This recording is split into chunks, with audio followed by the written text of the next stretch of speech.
The year was 1995, and electronic dance music had taken America's underground club scene by storm. It wouldn't be long before a young New York DJ would redefine the genre and become an overnight sensation. A reclusive and eccentric genius, his story is one of soaring highs and devastating lows. A story of fame and excess.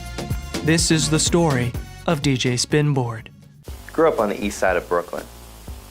Mom and Pop passed away when I was really young, so I was raised by all 12 of my cousins. Growing up wasn't easy, but we loved to laugh, play music. They used to say I was on the spinboard before I could walk. Little guy never took his hands off that spinboard. Spun those records till they ain't got no grooves no more. It was pretty much sleep, eat, and spin every day for this guy. I mean, his real name is Danny Johnson, but pretty soon we just started calling him Little DJ Spinboard.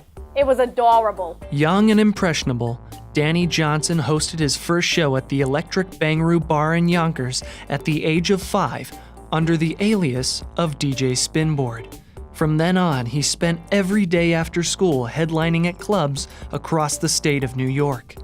The clubs were my classroom, you know what I'm saying? It's where I learned everything I needed to know. Learned the bangers, the boomers, the beepers, the boppers, I knew them all. It wasn't long before an up-and-coming DJ would sit in on one of Spinboard's sets and seal his fate as the next music sensation. That man, famed producer, DJ Pee Roney. I saw Spinboard do one of his classic sets at the Black Cat Crib. I saw him perform and I was like, wow, I'm like really thirsty. So what I did was I went up to the concession stand and I asked for a bottle of water. But it turns out the bottle of water there was like $7. I'm like, hey, I'm not paying $7 for water, all right? So maybe next time I come here, I should just bring my own water for free. Like, that's ridiculous. Like, I'm a starving artist, right? It's like the charging fee to get in there is already $15, so it's like, why waste so much money? I gotta stay fresh. But anyway, that really, he went up that night. He did a really great job. We signed him the next day.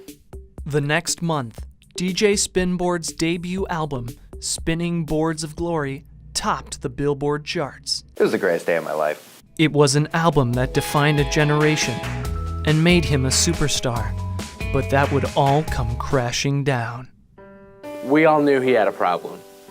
It was like an addiction, and it was starting to affect his music. I couldn't stop. He was hooked on that orange. During his soaring rise to fame, Spinboard had developed a crippling addiction to the powdered fruit drink, Tang. At one point, I stopped mixing with water and just took it straight from the pack. I was almost dead, and heard the voice of my mom and pop come down from heaven. And they said, Danny, you better cut it out. It wasn't long before DJ Spinboard was back in the studio, breaking all-time record sales and changing the music game forever.